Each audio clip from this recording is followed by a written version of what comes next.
our checklist, throttle 900, oil pressure check, fuel pump off, make sure lean 1 inch, radio's on, transponder mode C, check. Vortex checklist, flaps up, avionics set, transponder code C, fuel selector pulse tank check, brakes check, ATIS exhaust already obtained, airspeed indicator check, altitude indicator set, vertical speed indicator check, altimeter is already set. Griffin traffic 8264 November, taxi to runway 32 Griffin. Dylan Grider, pilot project here. Just back to give you guys an update. It's been a couple weeks. We're focusing on 3 main things that we want to take care of here before we really kick it into gear with flight training. The first thing we want to get done is the annual, which is coming up. We're also going to do the optional AD on the wing bolts. We're going to get that inspected. And we're also getting the harnesses installed because we've realized that is really a crucial proponent of flight safety is harnesses. So we recommend that everybody should be flying with harnesses. So we're getting that installed as well. And our friends at Alpha Aviation have hooked us up with that system. So here's a clip of that. All right, so we're just getting ready to put the Cherokee into annual and get it checked out. Before we do that, we got this package from Alpha Aviation, Miss Paula at Alpha Aviation. So I haven't opened it up yet, so let's open this up and see what they got inside for us. I'm hoping this is our harness system. So check this out from Alpha Aviation. So this is our harness install system. So as soon as we get the harness, we're going to use this to install that, and we'll do that in the next couple days here, and we'll film that whole process. But this is the package from Alpha Aviation, and super excited to get started on this. Okay, run up checklist, parking brake is set, landing lights off, flight instruments are check, set, make sure rich, throttle 2000. Okay, right mag, good, both, the left, both, good, RP, off, good. Okay, before takeoff checklist, controls free and correct, all good. Okay, run up checklist complete, before takeoff checklist, controls free and correct, we just did that. Attitude indicator set, heading indicator set, trim set for takeoff, flaps set for takeoff 10 degrees, doors closed and latched, close the window up, fuel selector pulse tank check. All right, so we've also had the chance to amend our checklist. 3 things we've added, 3 crucial things. Density, altitude, how hot is it? How much fuel do we have on board? How much time do we have on board for fuel? Percentage of useful load. We want to calculate how much weight we have and how much percentage of useful load we have. Those are the 3 new things we've added to our checklist, and you can see that in this clip here.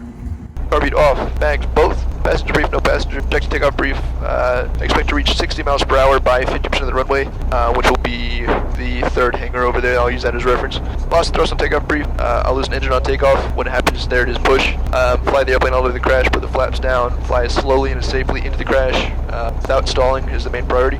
Gross weight is 35% of useful load. Density altitude 2600, 2700 actually. Fuel on board, we have 18 gallons, just over 3 hours. Hot items, mixture full rich, landing lights on, fuel pump on, final clear. Final is clear.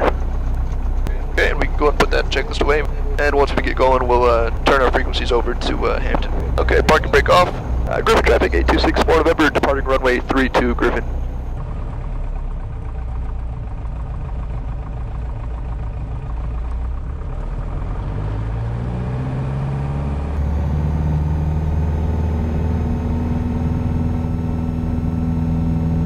Okay, oil pressure's good. 60 miles per hour, rotation speed, rotate. Get a right rudder. Maintain DMS. Got a little crosswind here.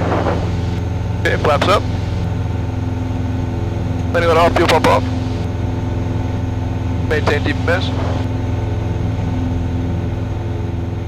Little bumpy out here today. First crosswind go around, I'll show you guys a clip of that. I was flying into Speedway solo and had about a 9 knot crosswind. Was not super experienced with those crosswind conditions, and that crosswind is just bumping me around. So I'll show that clip right now. Just slow down a little bit.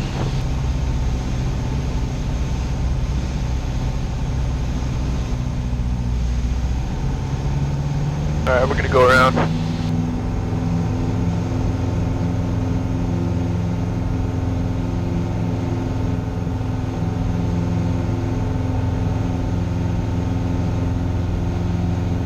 Okay, slowly retract the flaps.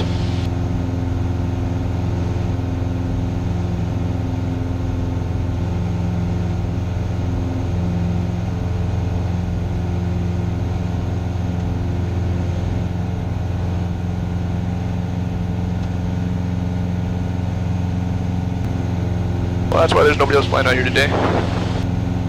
I got down to about 100 feet and realized this was not going to work as an approach. So main takeaway from that go-around clip, when things don't feel right, you've got adverse conditions that you're not comfortable with, go around, find another option, do something you're comfortable with. There's always another option, especially when you have fuel and your engine is working. Find a better place to go, do something different. A little over a month ago or so, we were flying a small cross-country trip. We smelled something funny. We had a couple warning signs. The amperage meter was going crazy. Fuel gauge that was flickering back and forth. It was going from 0 to 15. A couple other weird things, slight burning smell. And then finally the radios were going crazy. So a lot of weird things going on, 4 or 5 different signs. And we were only about 4 or 5 miles from the nearest airport. Turned the master switch off.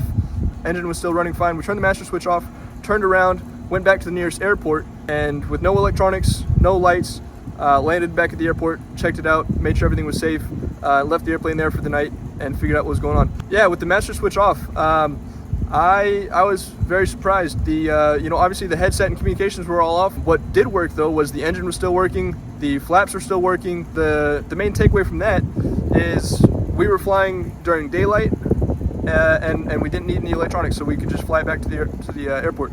If we were flying at night, single engine, there's a lot of things that could go wrong there. We have no lights, no electronics. It would be really, really tough to make a emergency landing without having the airport in sight, with no electronics, no GPS or anything like that. So main takeaway from that: flying single engine in an old airplane, don't fly at night.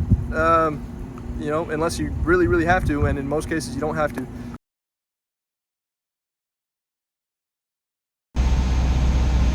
Traffic 8264, number left base, runway 30, Thomaston, touch and go, Thompson.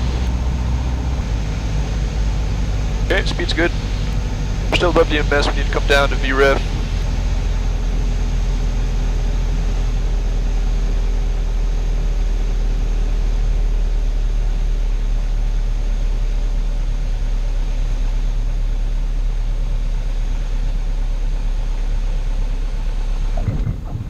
Alright, not perfect. Down 10 degrees flaps.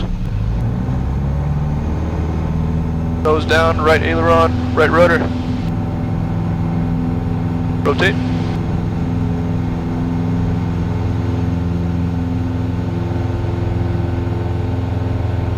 Flaps up.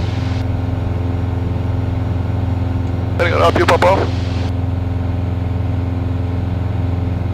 Thompson traffic 8264, number on the go, runway 30, Thompson. So we've got a lot of exciting ideas for this fall regarding cross-country training. So the idea is to take a map, pencil, pen, E6B. I'll take my work from home with me. We're going to be traveling around, just me solo, going to be traveling around all over the East Coast, really anywhere that doesn't have terrain, weather. I will be looking for a place to land, so let me know if you can help me out there. So that's it for this update.